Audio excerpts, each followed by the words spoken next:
As a teenager, I heard John Kennedy's summons to citizenship. And then, as a student at Georgetown, I heard that call clarified by a professor named Carroll Quigley, who said to us that America was the greatest nation in history because our people had always believed in two things: that tomorrow can be better than today, and that every one of us has a personal, moral responsibility to make it so. You know, quite a few years ago, I think it was when Bill Clinton was inaugurated, was in one of his speeches, he recognized one single individual as being very important to him philosophically. And that was a bit of a surprise because I knew about the individual, and some of you may know about him, but it's worth looking into. And his name was Carroll Quigley. He wrote the book Tragedy and Hope. Now, the important part of Tragedy and Hope and Carroll Quigley is that he claims that he was on the inside and part of the group that, you know, did the planning. But why did he write Tragedy and Hope? To expose these people behind the scenes?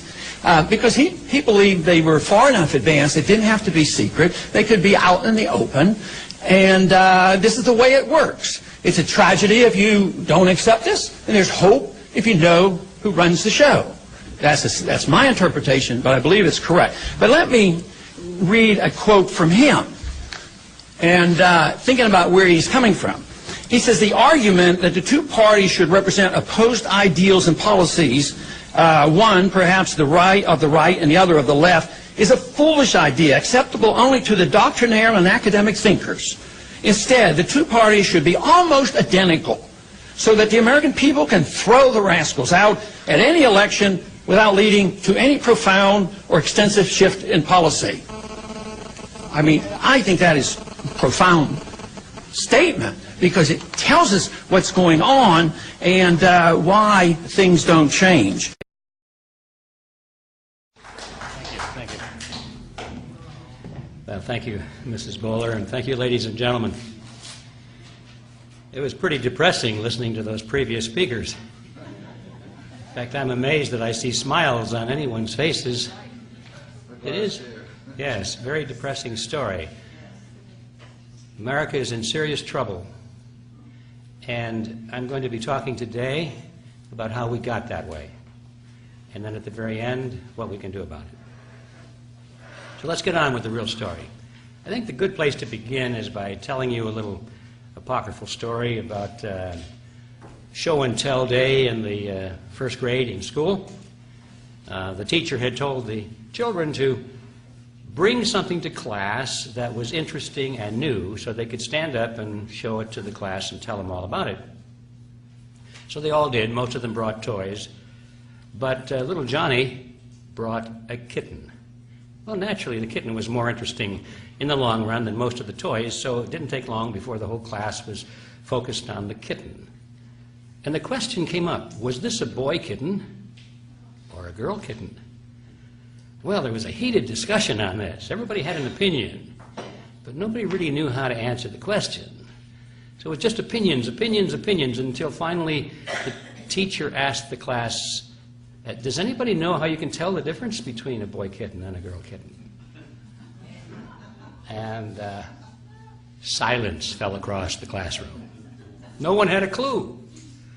And finally Johnny raised his hand. He says, I know. Teacher got very concerned with that one, and she asked cautiously, says, well, Johnny, how can you tell? Tell the class. He said, well, my dad says we live in a democracy. And so in a democracy, you vote on everything, so let's vote on this issue and we'll find out the truth. So you know right away this was an American school, because it's true, isn't it, that all of us, certainly myself included, have been taught from a very early age that we live in a democracy. It's one of those words that we need to get very serious about defining, but get this general impression that democracy means a majority rule, and that's wonderful. So the majority should decide everything, and the more serious the issue, then the more need there is to have the majority, express its view. Well, the purpose of my presentation is a little bit upstream. I'm going to be saying, basically, that this, although it's a cherished American concept, it's a very dangerous one. If you don't think it through and don't put limitations on it, it's a very dangerous concept. And as a matter of fact, it is the concept that is being used against the American people and people all over the world to their own detriment, to put them, in fact, into a condition of bondage, a condition in which they elect their own dictators and feel happy about it because they did it to themselves. That's what I'm going to be talking about. Now, as you probably know, the title of this presentation is called the Quigley Formula. So let's take a look at that. What is this thing, the Quigley Formula? And the first step is to answer the question, who is this man Quigley? Now, I say this man Quigley because the name is Carroll Quigley, and sometimes people think that's a woman. Well, it's not. It's Carroll Quigley that we're talking about, who was, he's deceased now, but he was a very well-known professor of history who taught at Georgetown University. And while he was there, he had a very famous student by the name of William Clinton. And Clinton studied under Quigley and became a favored student and spent some personal time with him and admired Quigley. 27 years later, when this student was given the nomination for President of the United States, in his acceptance speech, he mentioned Professor Carroll Quigley in his speech and paid homage to him. After he was elected President of the United States, he made at least 2 public appearances of which I'm aware, where again he mentioned Professor Carroll Quigley and thanked him for the influence that this man had had on the political awareness and thinking of himself, President Clinton. So there was no question about it that Quigley was Clinton's mentor. Now, why is this significant? It's significant because Professor Quigley taught the conspiratorial view of history as explained by the conspirators themselves. Quigley was very close to a secret society. In fact, he had been invited, he said in his own works, he had been invited into its inner circle and given the privilege of examining the society's private papers. He was considered to be the official historian of this secret society, and he admired it. He thought it was wonderful. He felt privileged to be close to it and to its documents. And he wrote a couple of books about this, as a matter of fact. And he said the only point of disagreement that he had with this secret organization was that it wished to remain hidden from view. He felt that by now, with all these years of success and movement, it was time to come forward and to boast about what it had accomplished and to proclaim openly what its goals were. So Quigley was the historian of a secret society. Now, that means, therefore, that when President Clinton gave homage to Professor Quigley, his comments had 2 meanings. To the average person who did not know who Quigley was or what position he held or what he had written about, they thought, oh, well, isn't that nice? Here's Bill Clinton giving homage to some nice old professor that had an influence on his collegiate days. How nice. But to those who knew who Quigley was and what his position was and what he wrote about and what he advocated, and we'll be talking a lot about that today, then they understood there was another message a hidden message. Clinton was saying he knew about this conspiracy, and he was now in its service. That was a signal to everyone around the world who understood what the real meaning was. They knew that Clinton now was in the service of this secret society that we'll be talking about today. Now, I've mentioned the word conspiracy before. I'll probably be using it again several times today, and that causes some concern for a lot of people because it's kind of a knee-jerk reaction for people to say, oh, you believe in conspiracy? What are you, a conspiracy theorist of some kind? Well, I'm certainly not a conspiracy theorist. When people take that position, I have to laugh because I feel sorry for them. They've obviously never read a history book. Because anyone who knows anything about history knows that it's built on conspiracies from one end to the other. Conspiracy is the engine of history. Every major event in history, when you examine it, has come to pass largely as a result of at least one, and in many cases, many conspiracies. And it goes on today. These people have never sat in a courtroom and listened to lawyers try men and corporations on the charge of conspiracies. Conspiracies in corporations, conspiracies in families, conspiracies from top to bottom. Conspiracies are a fact of life. And for anybody to say that conspiracies are absurd and that anyone who thinks that conspiracies are real is a conspiracy theorist has a real problem. I do not have this problem. I know the conspiracies are real, and we'll be talking about a very real conspiracy today, and we'll document it with the words of the people themselves who are involved in it, and they're very proud of it. So, but let's not drop the word with that. What is a conspiracy? The dictionary defines conspiracies generally as having three components. If you have these three components, then you're dealing with a conspiracy. First, it has to involve two or more people. Secondly, it has to use tactics that are either immoral or at least coercion. And thirdly, the objective of these tactics has to be illegal or immoral. All right, that's generally the definition of a conspiracy. So let's take a look before we get into the details of the conspiracy we'll be talking about today, and just look at the surface. First of all, will there be two or more people involved? And you bet there are many people involved. Certainly not the masses, but a lot more than two. So we can check that one off. The second part is, do they use deception or coercion? And yes, indeed, they boast about it, as a matter of fact, saying that the masses are so stupid that you have to fool them for their own good. And you have to pass laws to use coercion in order to force people to do what they want. So yes, you can check that one off. They do use deception and coercion. But now we come to the third issue. Is the objective illegal or immoral? Well, it's certainly not illegal in most cases because we'll find out in a moment, as you folks already know, these are the people that make the laws. So what they're doing is entirely legal because they made it legal. They hold the powers of political power, legislative power, executive power, judicial power. And so what they're doing is not illegal.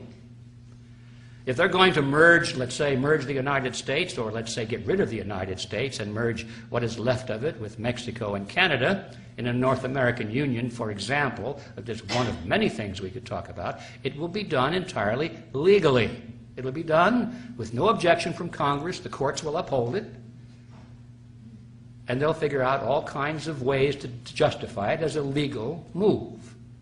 So it's not illegal in most cases, although sometimes they do resort to illegal measures, but that's very rare.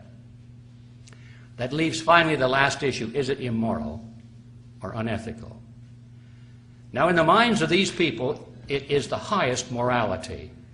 They think that their goal is the highest morality possible. They are working towards what they fondly call the New World Order. In their minds, that is the ultimate morality.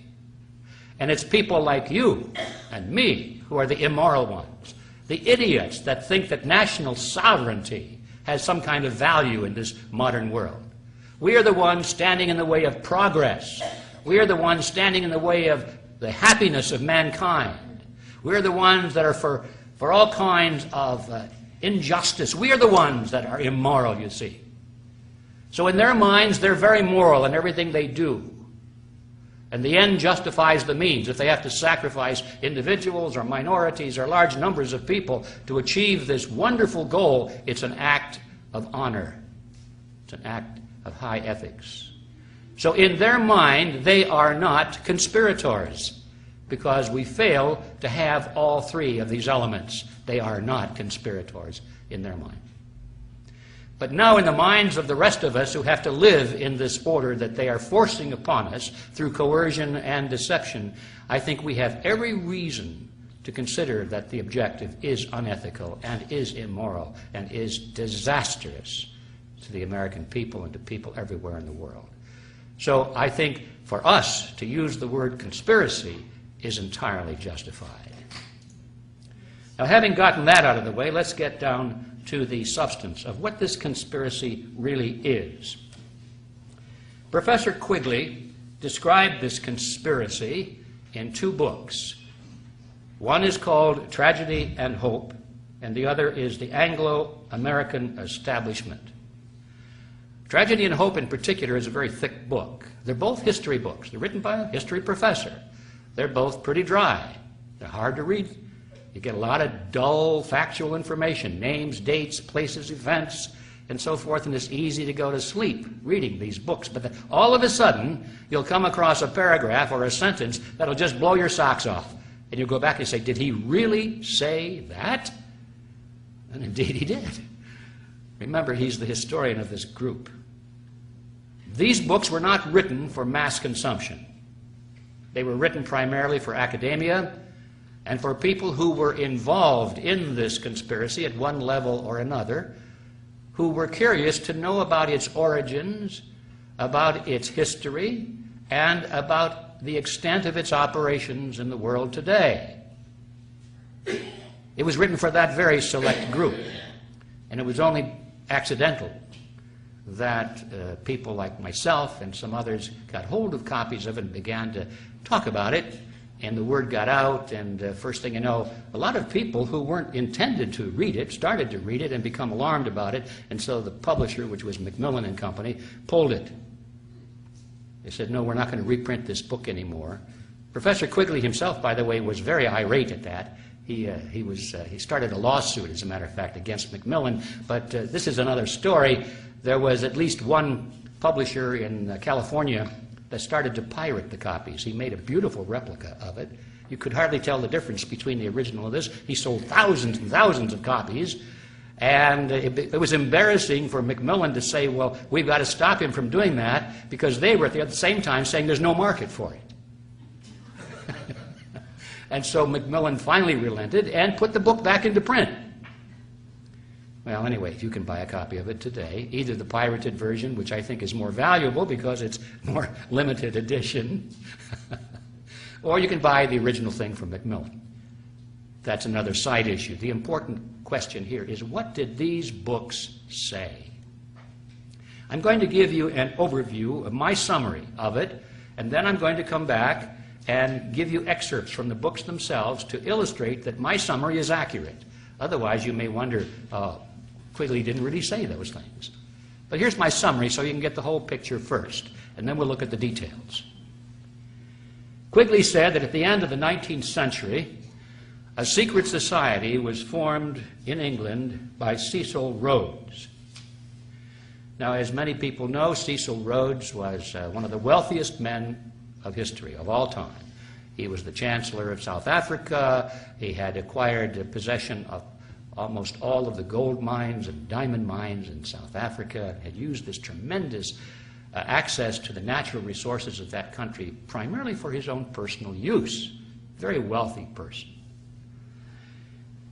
What we don't know generally is how he used that money. Most people think that, well, it probably went to his heirs. It did not. Cecil Rhodes created 7 wills and very specifically instructed his executors how to dispose of and use this great wealth. And he said it should be used for the purpose of creating a secret society. And that's how it was, and still is, by the way, being used. Now, one of the wills created the Rhodes Scholarship. We all heard about that. And the general impression there is that isn't it wonderful that this man Rhodes set aside a big chunk of money for the education of worthy young men and women? Well, that's kind of a surface view. He did set aside a big chunk of money for the education of worthy young men and women, but the definition of worthy meant that they had to have a certain worldview, they had to be smart, they had to believe in global government based on the model of collectivism, they had to be a little bit ruthless, and they had to be capable of being enlisted into the secret society. This was the recruiting arm of the secret society to a large extent. It was a recruiting fund, not an educational fund. The other wills are unknown completely to most people. They have no idea what that money was used for and how it was allocated in these other wills. I said 7 wills before. Actually, that was a mistake. It was 5 wills. He wrote 5 wills. And the scholarship fund became the best known of them, and the others are pretty much even unknown to this day. This secret society exists today, continues to exist, and has been a major historical force since World War I. Quigley says that every major event in history from World War I has been dominated and directed to a large extent by this secret society. The goal of this organization originally was to expand the British Empire's culture and political system and domination over the entire world. Originally. Rhodes felt that the English represented the finest, the highest watermark in culture, was the finest race in the world, the smartest people, the most benevolent people, and they had an obligation, you see, to rule the world, so that all of the ignorant people of the world could benefit from this. It was an act of noblesse noblesse. They had this obligation. Somebody had to do it to protect these poor, ignorant people from themselves. It might as well be them, since they had this wonderful culture, this great language, and this great outlook of what the future should be, a world built on the model of collectivism. Now, that evolved very quickly after Cecil Rhodes' death to a different view. It was no longer the British Empire that was to be at the center, but there was a world government to be created. The geographical axis shifted from London to New York and became the United Nations, but nevertheless, the original concept that the members of the secret society would rule from behind the scenes. It would not be the major political figures. They would be the ones who selected the major political figures and who funded the major political figures. They would not be the great teachers or the historians who wrote the textbooks. They would be the ones who hired the great teachers and funded the historians who wrote the textbooks. They would always work behind the scenes. That was the model that he set up. The method by which they would do this was very precise. They knew that you could not really control the masses directly one-on-one. You had to do it through the organizations to which they belonged. They called them the power centers of society. Man has a herd instinct. We belong to groups. We follow leaders. We move in groups. We sometimes even think in groups. And so they recognized a long time ago that all you had to do if you wanted to lead the masses is to capture control of the groups, the leadership of the groups to which people belonged, the political parties, church organizations, labor unions, media outlets, great corporations, all of the groups, the power centers of society, you could control them with a relatively small number of people if they were well organized, dedicated, and funded. And then those people would indirectly control the world. That was the model. The structure that Cecil Rhodes created, and remember this is all described primarily by Professor Quigley, was outwardly modeled after the Jesuit order. That's right. I was surprised to read that. The Jesuit order? Quigley was a great admirer of the structure of the Jesuits, and he decided to model his secret society after that structure. But at the deeper level, it was clear that he borrowed the structure from the Illuminati. And now everyone knows that the Illuminati existed at one time. It was created in 1776 by Adam Weishaupt, but shortly thereafter it was exposed in Bavaria. The police raided it, they arrested its members, they discovered its ledgers and its books and its papers, which is why we know so much about them. They're part of the public record now. We know what the Illuminati was trying to do and how they were structured and how they organized and so forth. And so that's part of the record, but we are told that the Illuminati ceased to exist after that date. I think it probably did. But whether it did or not, certainly others, like Cecil Rhodes, picked it up. They picked up the concept. I don't know if there's a historical continuity back to Adam Weishaupt. I don't think it makes an awful lot of difference when we realize that there are people like Cecil Rhodes who read Adam Weishaupt's work and said, hey, this is a good idea. Let's use it. And that's basically what Cecil Rhodes did. He adopted the strategy that Weishaupt created of, he called it rings within rings within rings. That means that the center of the secret society would be run by one individual with perhaps a little brain trust around him of 2 or 3 people. They would be the absolute rulers of this whole structure.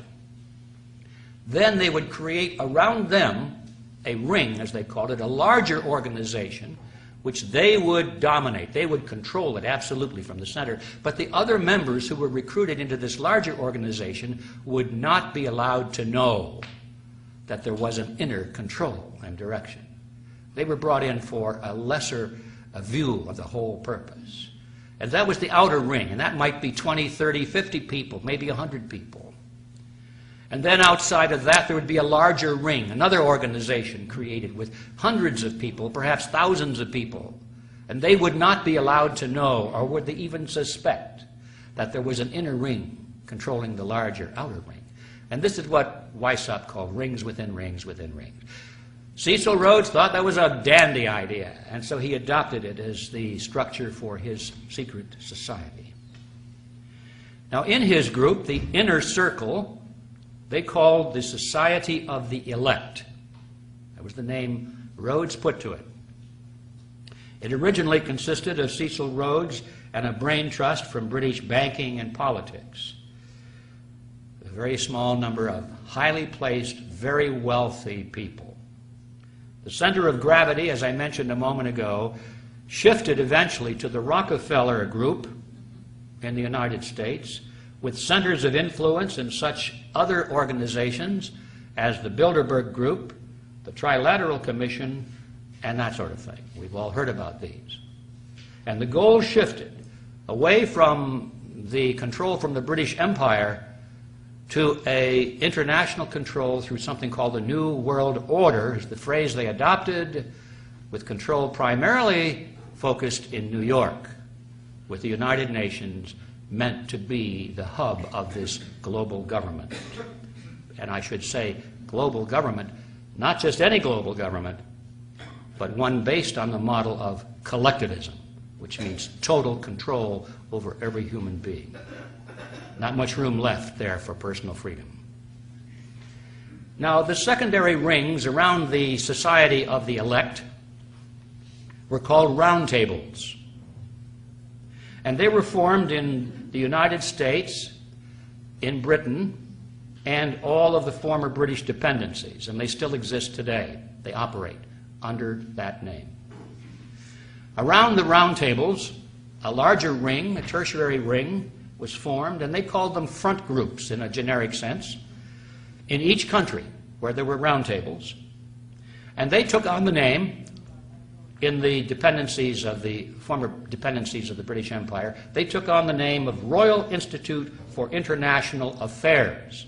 That's where you'll find them today, under that name, in all of the countries, Great Britain, Canada, Australia, and so forth. The Royal Institute of International Affairs. But in the United States, the word royal didn't go over too well, and so they changed it completely, and they called it the Council on Foreign Relations. But it has exactly the same relationship to the roundtables, which is surrounding the Society of the Elect, which is the secret society that still functions today, was created by Cecil Rhodes.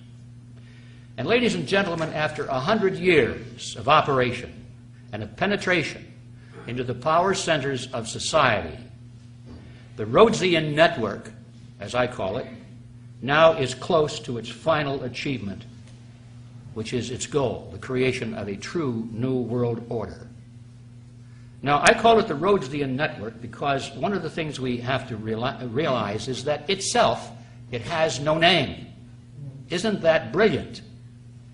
Quigley, when he writes about it, doesn't know whether to call it the group or the network or the Rhodes group. He calls it all these different things. And you see, they carefully and consciously decided not to have an official name. Well, if you don't have a name, it's pretty hard to talk about a structure like that. So that was one of the very smart moves they made. Did not have an official name. I have given it a name, so I can talk about it. I call it the Rhodesian group or the Rhodesian network, the Rhodesians. I hope it sticks, because that's exactly what they are. Now, I said that this group is dominant now, is coming close to fruition of its ultimate goal in the Western world. I very carefully said the Western world because I wanted to differentiate between what's going on in the Western world and what's going on in the rest of the world. We tend to think, as we look at this group, that this is the totality of our problem in the world today, and it is not. There is at least one other group very similar to the Rhodesians. They too decided that having a name was a bad idea, and not too long ago they got rid of their name. We used to call them communists. Well, they said, we don't want that name. Nobody likes that name. Let's get rid of it. And so they're no longer communists. They went through this great charade of getting rid of the communist empire. All they did was change their names, ladies and gentlemen. They don't really have a name anymore. They took this hat that said communist on the front of it, and they turned it around, and the other side it said social democrat. Now that's different, isn't it? Social democrat. But you notice the heads under the hat were the same. They didn't change the heads, unless they died off. But most of the old commissars are now entrepreneurs, and they're still running the country, and they still believe in collectivism, and they still are the enemies of freedom. And they still operate a military that it could potentially be a very big threat someday. They still operate a secret service. The former KGB has changed its name, but it's bigger and more powerful than ever before. And they're still dominant in a huge part of the world. We must not forget that they live, they're there, and they're very similar to the Rhodesians. As a matter of fact, their ultimate goal of world government based on the model of collectivism is exactly the same. There is no difference between the ultimate goals of these two groups. The only difference is that they compete with each other for dominance in this new world order. They'll fight tooth and nail for territory and dominance and control, but their goal is exactly the same. And I just want to footnote that into my comments today because it's extremely important that we don't think that just because we have this problem with the Rhodesians, that anybody out there who condemns the Rhodesians for their faults are good guys. I mean, we don't want to run to the Leninists now and say, well, because they're opposed to the Rhodesians, the Leninists have got to be good. No. It's going from, pot into the fire, frying pan into the fire. They're both exactly the same. All right. Now, that is my summary of what Quigley said and others. Let's go now to the actual documents and see if perhaps I distorted or exaggerated in some way. Let's go to Tragedy and Hope, Quigley's mammoth book. And this is what he said. He said, I know of the operation of this network because I have studied it for 20 years and was permitted for 2 years during the 1960s to examine its papers and secret records. I have no aversion to it or to most of its aims, and have for much of my life been close to it and to many of its instruments. In general, my chief difference of opinion is that it wishes to remain unknown. So there's Quigley's appraisal of this secret society, and he likes it a lot.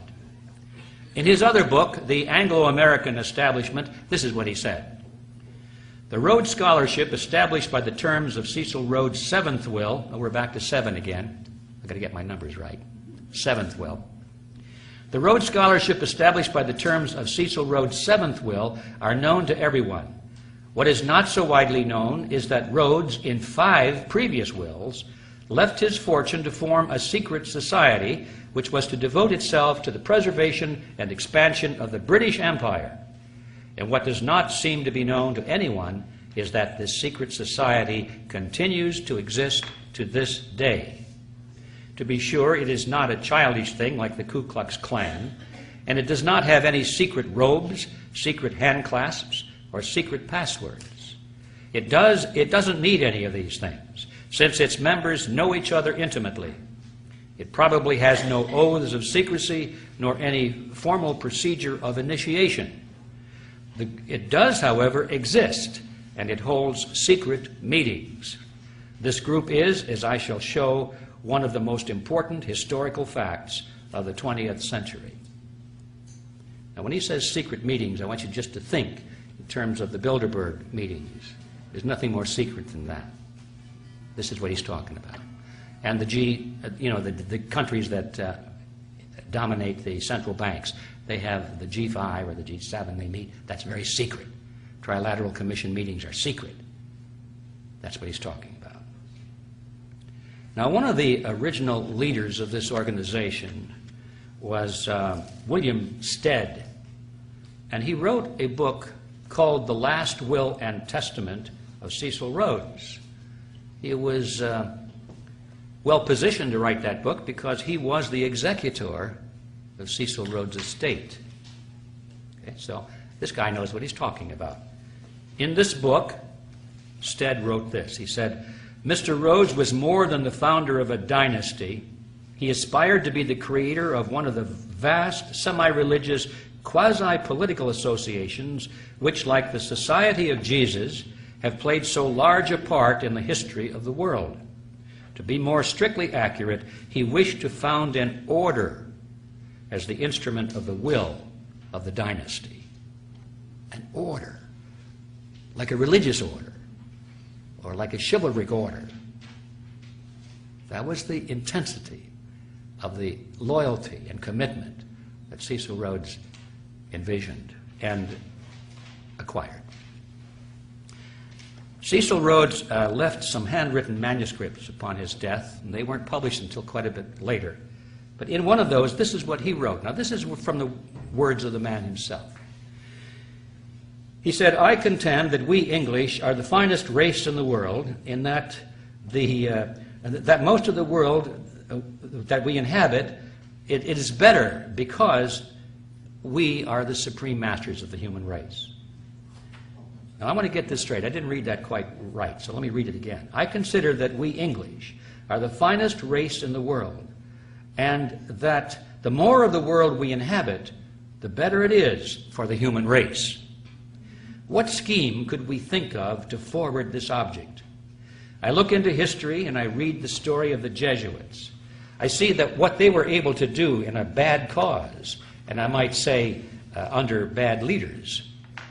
In the present day, I became a member of the Masonic order. I see the wealth and power they possess, the influence they hold. And I think over their ceremonies, and I wonder that a large body of men can devote themselves to what at times appear the most ridiculous and absurd rites without an object and without an end. The idea, gleaming and dancing before one's eyes like a will-o'-the-wisp, at last frames itself into a plan.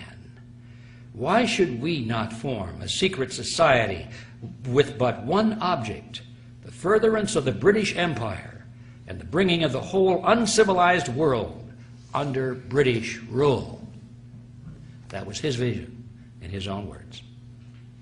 Now back to Quigley's words. He said that the goal of this secret society was, and I quote, nothing less than to create a world system of financial control in private hands, able to dominate the political systems of each country and the economy of the world as a whole. The system was to be controlled in a feudalist fashion by the central banks of the world, acting in concert by secret agreements arrived at in frequent private meetings and conferences. End quote. On page 4 of the Anglo-American Establishment, Quigley says this: this organization has been able to conceal its existence quite successfully, and many of its most influential members, satisfied to possess the reality rather than the appearance of power, are unknown even to close students of British history, partly because of the deliberate policy of secrecy which this group has adopted, and partly because the group itself is not closely integrated, but rather appears as a series of overlapping circles or rings, partly concealed by being hidden behind formally organized groups of no obvious political significance. Now, regarding the conspiratorial structure of this group, Quigley tells us this. He says, in the secret society, Rhodes was to be leader. Stead, he's the guy that wrote the book on the wills. Stead, Brett, Lord Esher, and Milner were to form an executive committee called the Society of the Elect.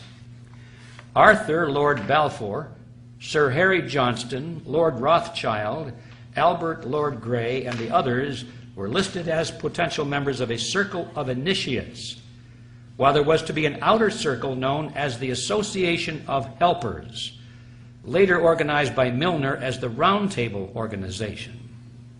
After the death of Cecil Rhodes, the organization fell under the control of Lord Alfred Milner, who recruited young men from the upper class of society to become part of the Association of Helpers. All right, a lot of words in there, but what that boils down to is this. These young men that were recruited were unofficially referred to at that time by this group as Milner's kindergarten. Now, they were college graduates. They came out of the finest universities in England, and they went into top positions in government and elsewhere. But they called them Milner's kindergarten nevertheless.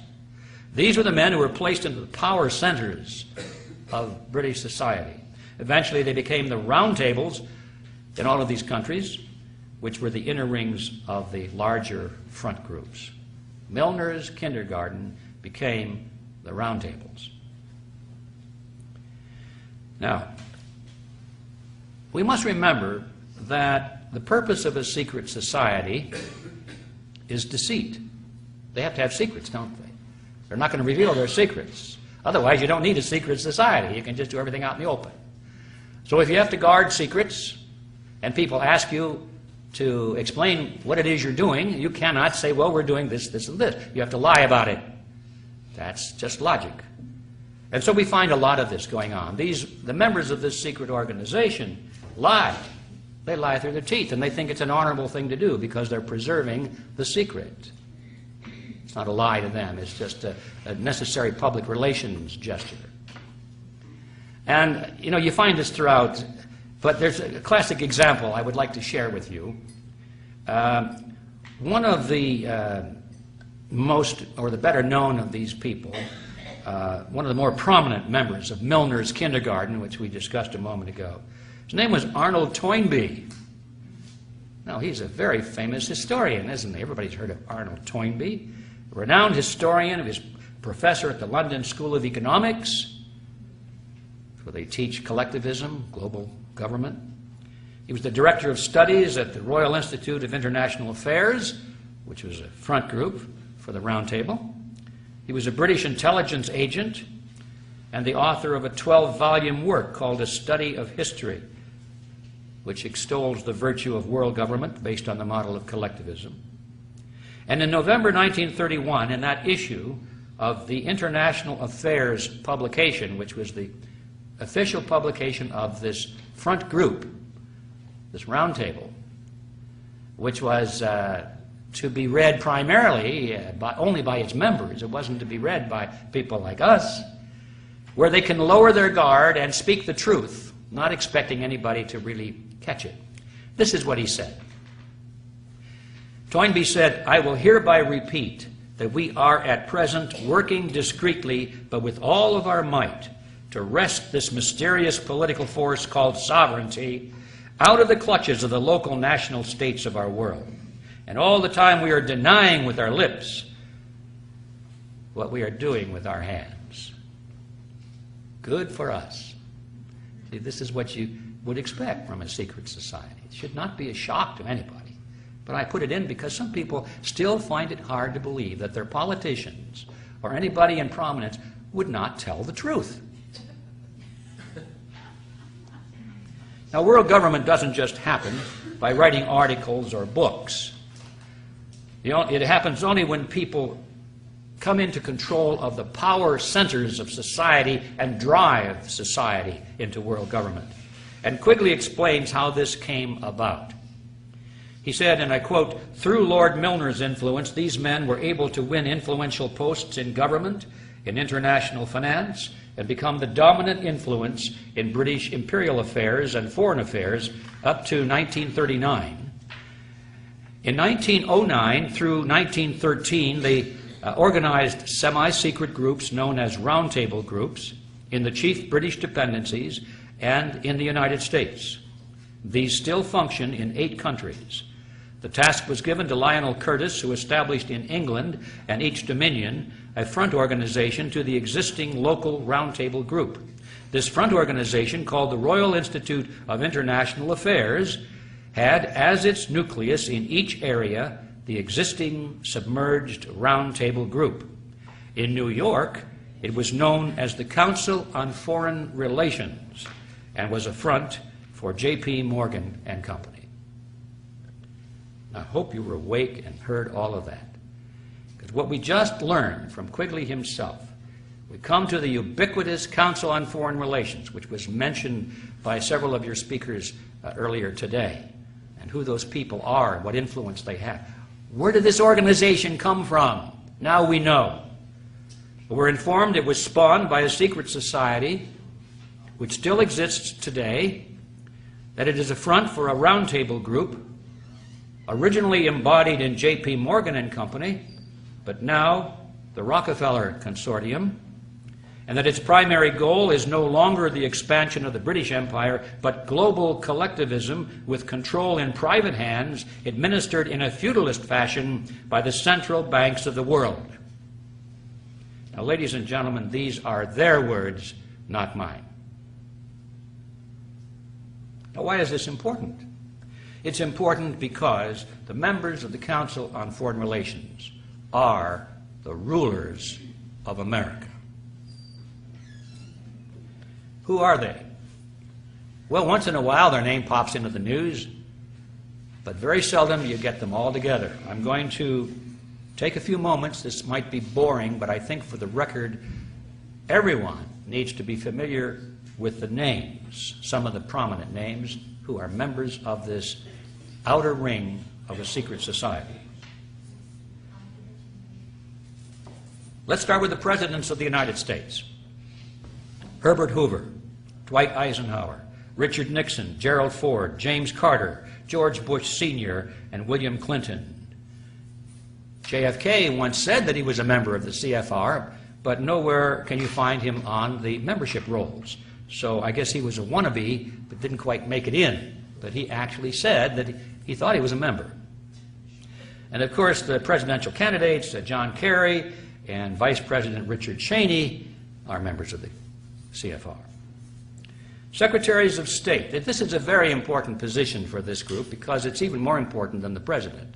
The president can be controlled by the Secretary of State, Secretary of Defense, and all of his cabinet members who are pretty much appointed for him. You know, he doesn't appoint, presidents don't appoint their cabinet members from their own private telephone directory, you know. They're not even in their book. They're told who to appoint. Anyway, here are the Secretaries of State, perhaps the most important position in the United States government as far as the CFR is concerned. Dean Rusk, Robert Lansing, Frank Kellogg, Henry Stimson, Cordell Hull, E.R. Stettinius, George Marshall, Dean Acheson, John Foster Dulles, Christian Herter, Dean Rusk, William Rogers, Henry Kissinger, Cyrus Vance, Edmund Muskie, Alexander Haig, George Shultz, James Baker, Lawrence Eagleburger, Warren Christopher, William Richardson, Madeleine Albright, Colin Powell, and of course, Condoleezza Rice. Did we leave anybody out? I don't think so. Now, Secretaries of Defense, also very important. James Forrestal, George Marshall, Charles Wilson, Neil McElroy, Robert McNamara, Melvin Laird, Elliot Richardson, James Schlesinger, Harold Brown, Caspar Weinberger, Frank Colucci, Richard Cheney, Les Aspin, William Perry, William Cohen, and Donald Rumsfeld. Directors of the CIA, pretty important.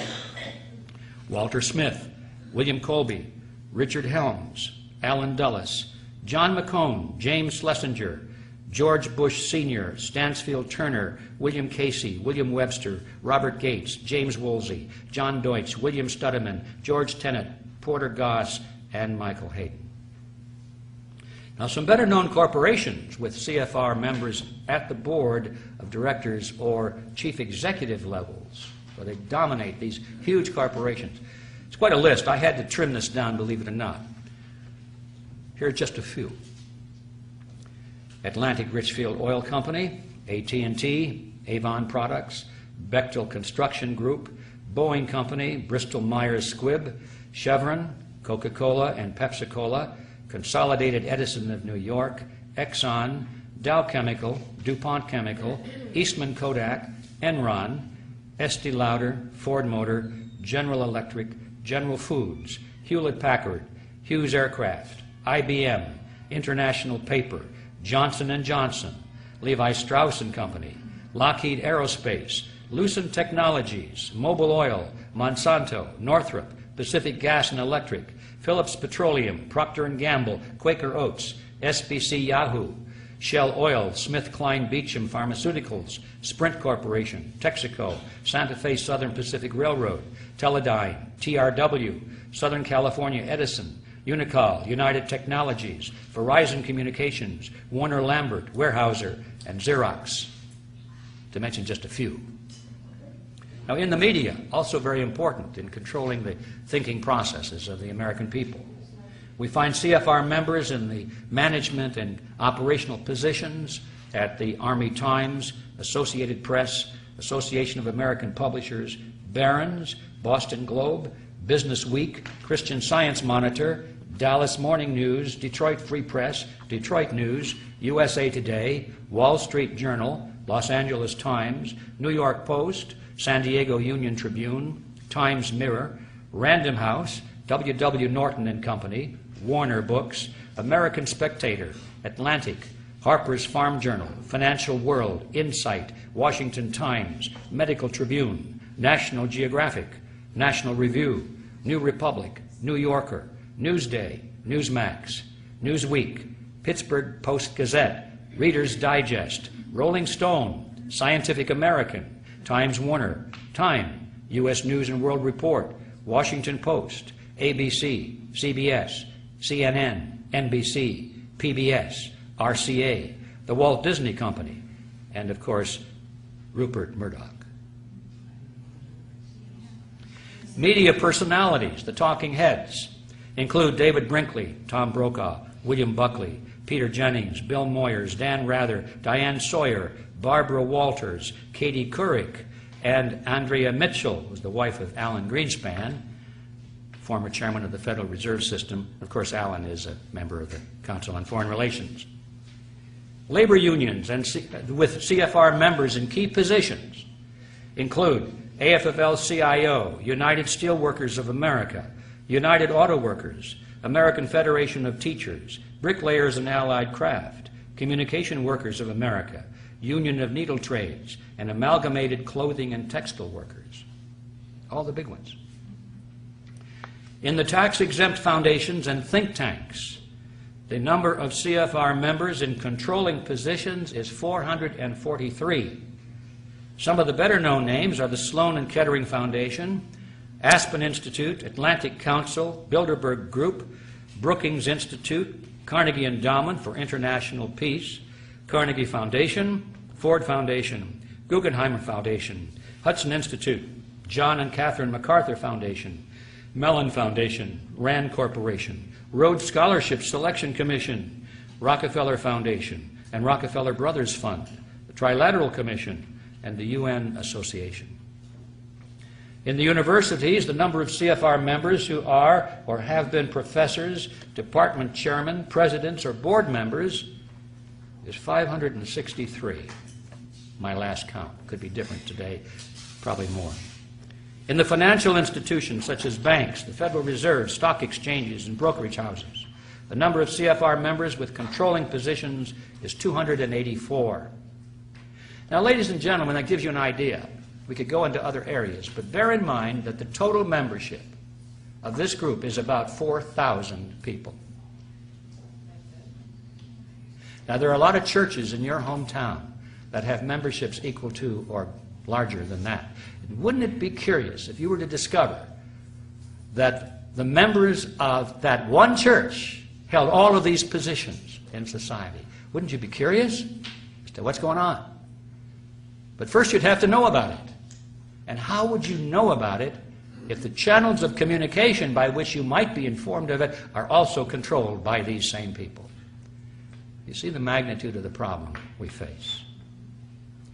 I'd like to emphasize that the CFR is not the inner core of a secret society, but it's at least 2 rings out. Now, what does that mean? That means that most of those people in the CFR are not aware of the history I'm giving you today. They have no inkling of it.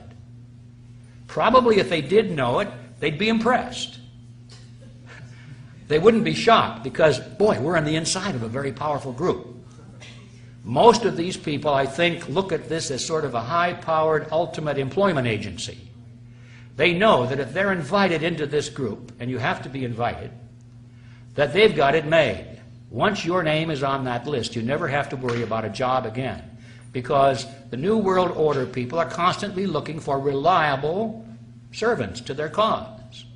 And these people have been selected not because they're evil people at all, or because they've got the grand vision of global government, although some of them do, but most of them just go along with the idea.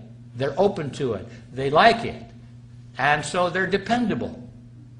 And that's how they get in. So these people are not, most of them, at the inner core of a secret society. They're just opportunists. Now, there are 3 things we have to understand about this group. First of all, they're not partisan. The names I read to you have nothing to do with Republicans versus Democrats. You find them equally located in both political parties. These people laugh at anyone who takes seriously a political party. They laugh at all of these people campaigning out there for Republicans or Democrats. This has nothing to do with that. Secondly, they are elitists. They intend to rule for our own good, of course.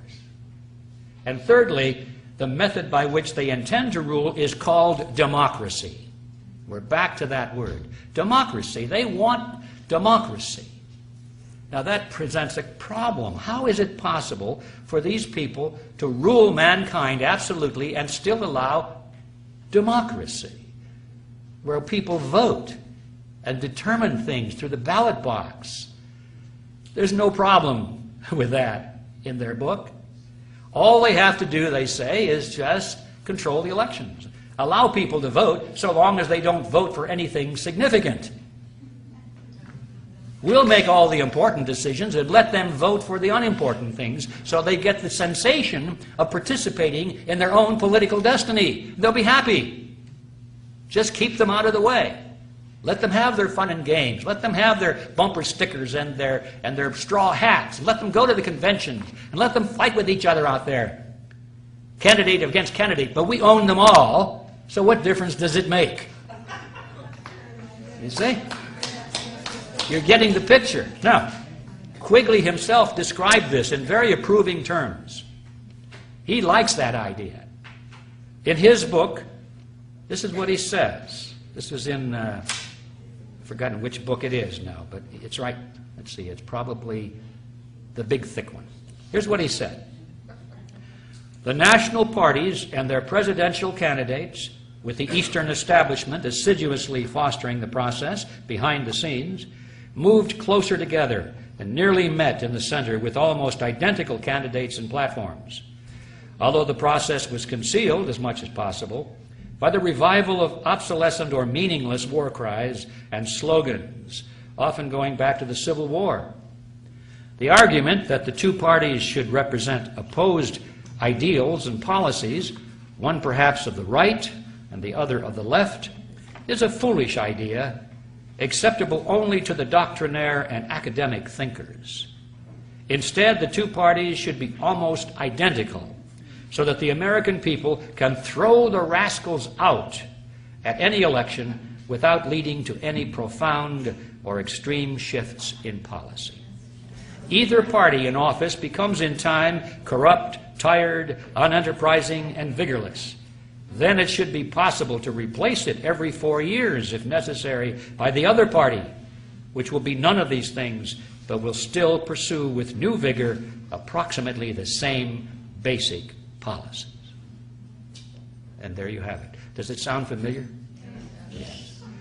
This is the system that we have been living under, ladies and gentlemen, since World War I. Now, what are these basic policies?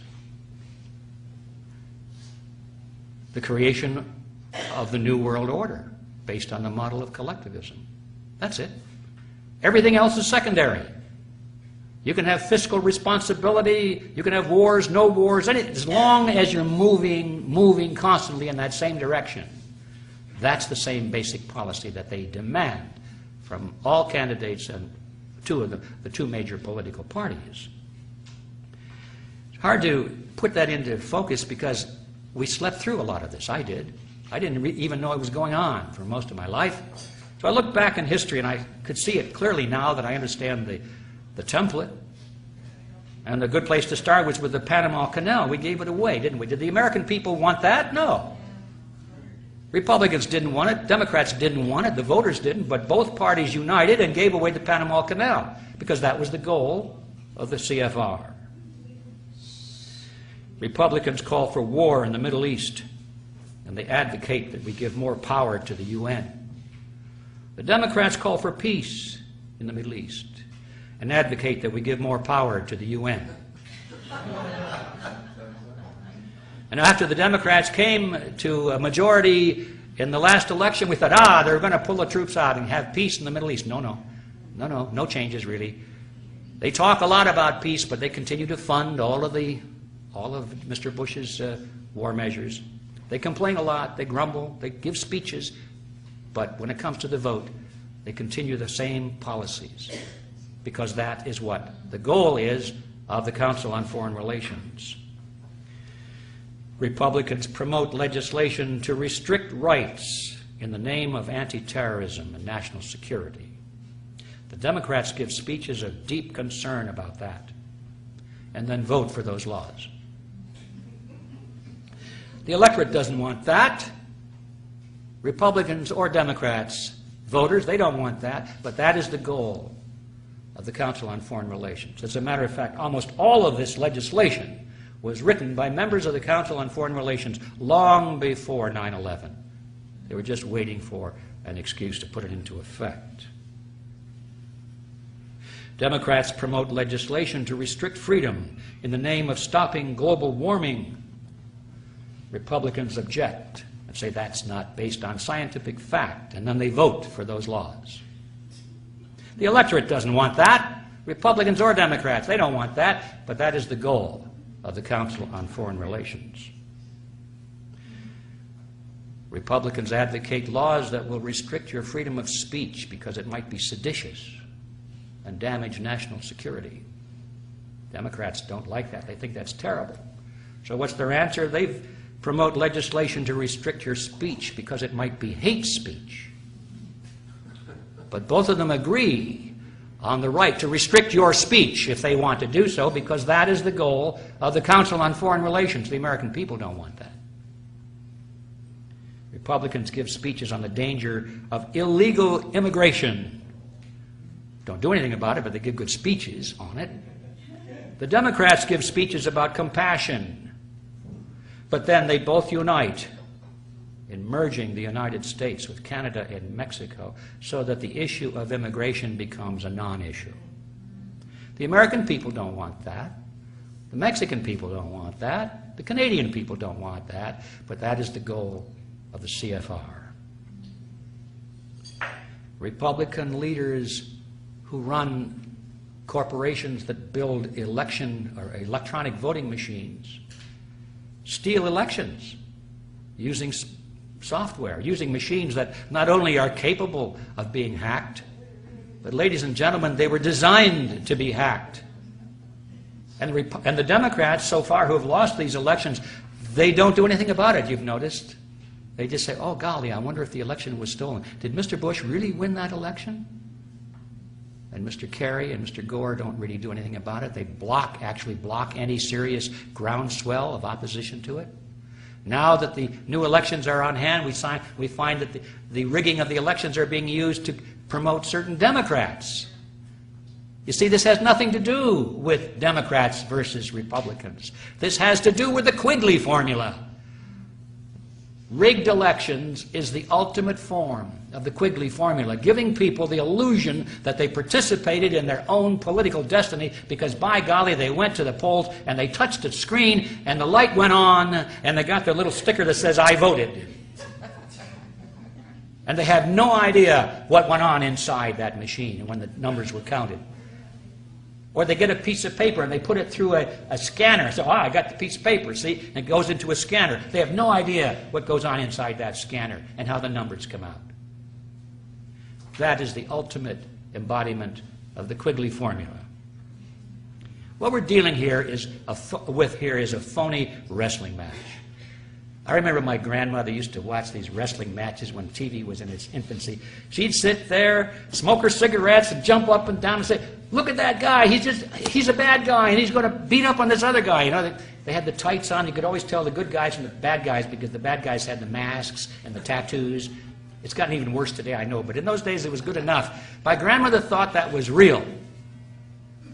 And it was about as phony as a $3 bill. Elections today, ladies and gentlemen, are about the same thing as a rigged wrestling match. They go through and put on a great show in the ring. But when it's all over, they meet in the locker room, put their arms around each other and say, boy, that was a good show you put on there. And they go out and have a beer. Americans have become like tennis balls in a tennis match. Wham! From one side to the other side. Republicans, no, we don't like the Republicans this year, so we vote Democrat. Now they're the good guys, right? Wham! They turn out to be the bad guys, so back we go to the Republicans again. Back and forth, back and forth. And in this game, yeah, the players can sometimes win a game, but we, the tennis balls, never win anything. We've got to stop being tennis balls and realize what's really going on out there. So people don't vote for a candidate so much anymore. They don't like any of them.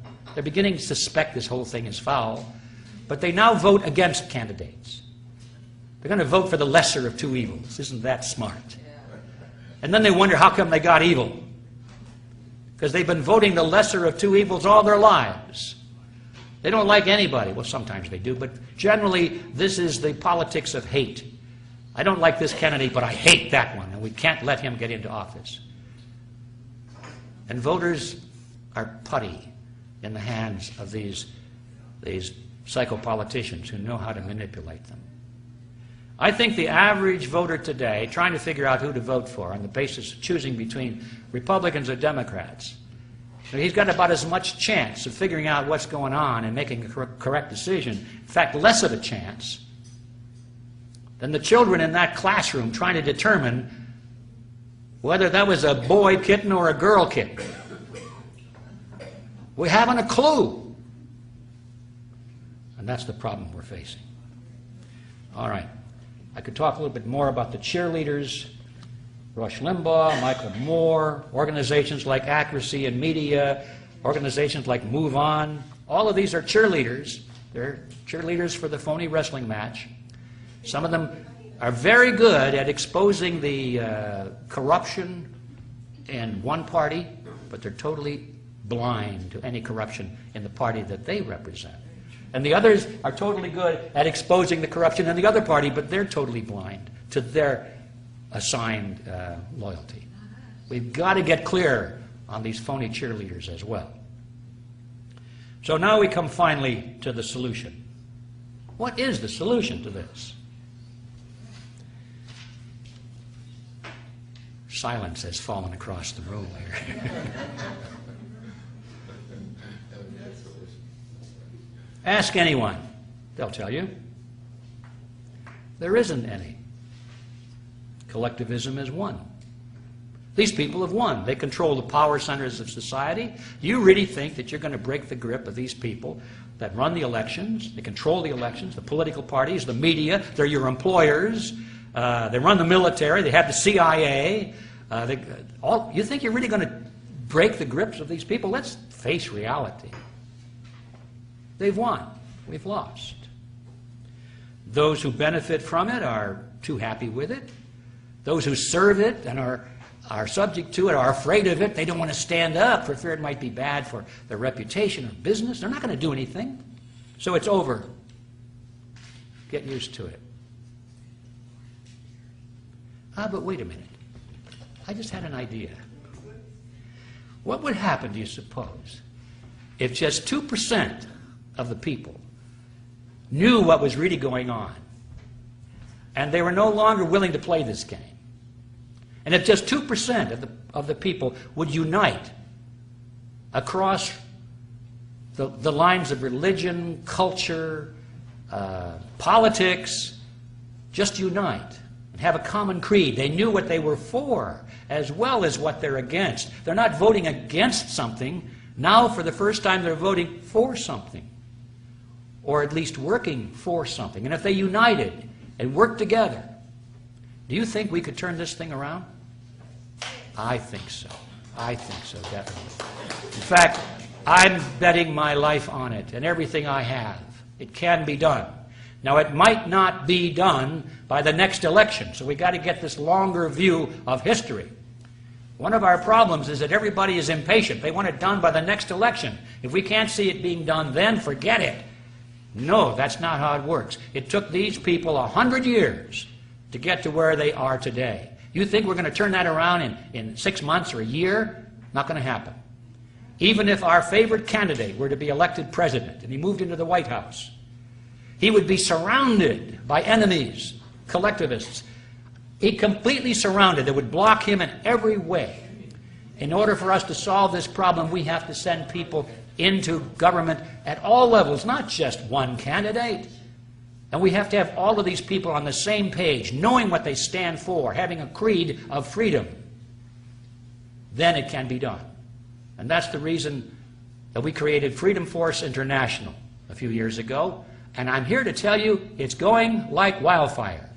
We now have members, as of we speak, in 55 different countries. I never thought that would happen, but I knew it had to happen. And it's growing. People who are dedicated to recapture control of the power centers of society. Take our systems back just the way we lost them, one by one. It can be done that way. And if anybody has any interest in joining us in that endeavor, you have a piece of paper in front of you. Just let me know your name and your email address, and I'll see that you get more information.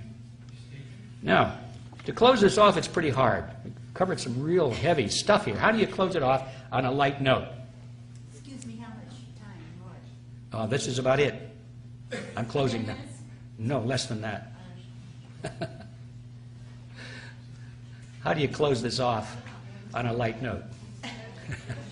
So to do that, I'd like to go back to that classroom where the kitten was being looked at so carefully. And it reminded me of my Aunt Alice. My Aunt Alice was a wonderful woman. She raised me. She was sort of my surrogate father and mother. She was an old maid school teacher, aunt. Everyone loved her. And she was a very wise lady and a wonderful lady. But one of the things that she did that always amazed everyone is that she could look at a young kitten and tell you whether it was going to grow up and be a male tomcat or a female cat. She could always do that. And everybody would say, Aunt Alice, how do you do that? And she'd laugh and say, well, you just can do it. Many years later, she finally confided to me her secret.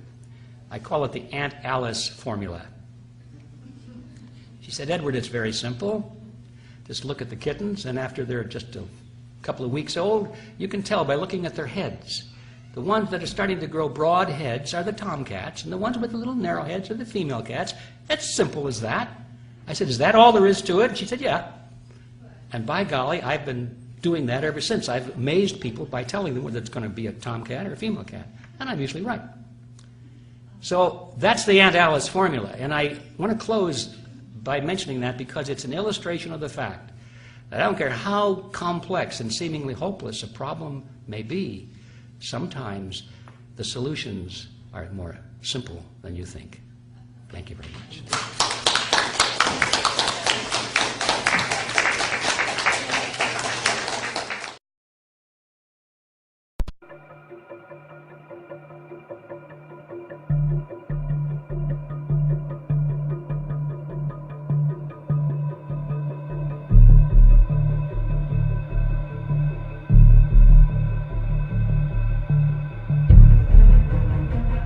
So, we have the Illuminati. Now, the Illuminati was established in 1776 by a fellow named Adam Weishaupt. In 1773, he was commissioned by one of the Rothschilds, House of Rothschild, to put together an organization called the Illuminati. And the goals that he was commissioned to set up, there were 25 of them. Number one was men are inclined to evil rather than good. Number two goal and issue was to preach liberalism. Number three, use the ideas of freedom to bring about class wars. That's what we're doing today. Number four, any and all means should be used to reach our goals as they are justified. Number five, their rights lie in force. We're talking about the Illuminati rights lie in force. Number six, the power of our resources must remain invisible until the very moment when it has gained the strength that no cunning or force can undermine it. And if you will notice, it's been very few people know about the Illuminati, so they have maintained their invisibility until most recently. Number seven, advocated mob psychology to obtain control of the masses. Number eight, used alcohol, drugs, moral corruption, and all forms of vice to systematically corrupt the youth of the nation. Number nine, seize property by any means. We're seeing that on a daily basis. Number 10, deal with the use of slogans such as equity, liberty, fraternity into the mouths of the masses in psychological warfare. Boy, if that isn't Bill Clinton, I never saw it and never heard it before. That man is unbelievable. As former Congressman Dennemeyer describes him, he's a draft-dodging, womanizing, pathological liar. And he certainly fits into item number 10. Number 11 dealt with war, number 11 theory and goal. In 1773, Adam Weishaupt set down policies that were publicly announced in 1939, folks. 1773, publicly announced 1939 by Britain and the United States. And the war should be directed so that the nations on both sides are placed further in debt and peace conferences conducted so neither combatants obtain territorial rights. Yalta. Perfect example. Stalin, Roosevelt, Winston Churchill after World War II.